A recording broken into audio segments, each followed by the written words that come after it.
Друзья, не следуйте моему совету. Не делайте никогда эти работы, особенно с возрастом. Говорят, что нельзя показывать свою сбывшуюся мечту или говорить о том, о чем ты мечтаешь. Я не послушалась ютуберов и решила показывать, рассказывать на фоне своей исполненной мечты, то есть кухни. И что вы думаете? Впярилась в телефон, в YouTube и забыла про чайник. И все здесь закоптилось, все было черное. Я так расстроилась, бросилась вот здесь потереть. Если бы, конечно, я это не потерла, я бы не ремонтировала кухню. Но придется работу эту сделать. Сначала попробовать помыть, потом погрунтовать, а потом покрыть водоэмульсионкой. Сегодня у нас 5 декабря. Что еще хочется сказать? И вот эти девчонки, за которыми я в Ютубе не всегда, но иногда слежу, Таня Генерал, она около 12 лет в Америке. И вы не поверите, какая с ней случилась беда. Даже боюсь озвучивать. Ну вот, счастливый пример – это Наталья Фалькони.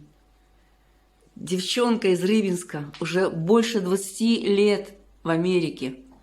Делится буквально всем. Вплоть уже осталось снимать ей только постельные сцены с американцем. Шикарная, конечно, женщина, прекрасная, открытая. Но вот у нее, слава богу, все хорошо. Очень классно выглядит семья, дом. Будем надеяться, что у меня тоже будет все хорошо. Я имею в виду с кухней и с моими мечтами.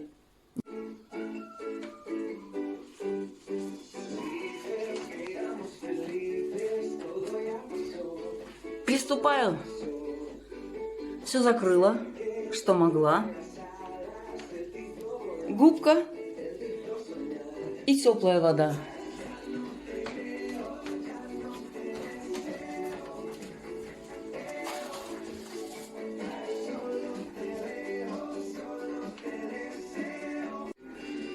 Итак, одежда не парадная, платочек шелковый, 100-летний, но служит столько лет. Объект готов. Приступаем. А мне удачи, невзирая ни на что.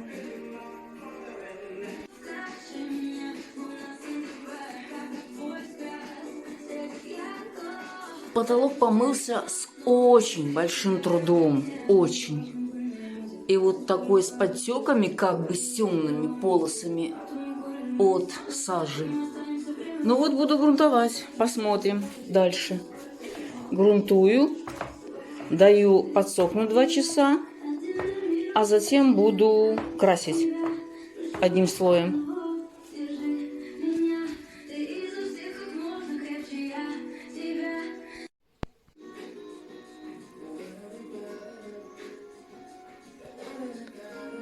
Дважды покрыла я краской вдоль и поперек. Но есть еще огрехи. Буду покрывать 3-м слоем. Пройду снова кисточкой периметр и закатаю снова. Ну вот, девочки и мальчики, потолок готов. Лучше я сделать не могу. 3 раза красила. Это я вымыла. Моющиеся обои прекрасно выглядят. Несут радость своим цветом. Отлично смотрится. Всю остальную территорию я загрунтовала, я имею в виду желтую. Видите? Вот там, где сажа была. И буду завтра красить. Было не видно, а когда загрунтовал, вся эта сажа проявилась. Иду дальше. И следующий день. Вот такая плитка на кухне. Первый раз я пыталась вот под эти тычиночки сделать цвет. Ну, у меня получился, вы видели, какой такой желтый, насыщенный. Здесь он смотрится таким желтым, на самом деле он не такой желтый, вот он какой. Потому что против света. А сейчас я попыталась подобраться к этому цвету. Посмотрим, что получится. Друзья, признаюсь, что я попала в просак. Во-первых, я планировала менять обои, но их помыла. Они прекрасно выглядят. Хочу заметить, что потолок удался прекрасный. А западня вот в чем. Посмотрите, каким цветом я приближалась к тычинкам. Вот какой цвет. Все буду менять. И пытаться сделать апельсинчики вот такой красочкой. Вот посмотрите, апельсины здесь. Ну, как бы максимально я приблизилась, но 3 раза, представьте, обойти этот периметр 3 раза. Еще буду подкрашивать сверху плинтуса белым цветом, потому что, естественно, я зацепила цветной краской. Берегите себя, дорогие мои. Друзья, 2023 год стучится к нам уже в окно. Посмотрите, не видно его еще там. И то, что я планировала, я сделала. Апельсины на одной стене, апельсины на второй стене. А самое главное, то, что было сделано на потолке. Все убрала, все чистое, белое. И можно встречать Новый год.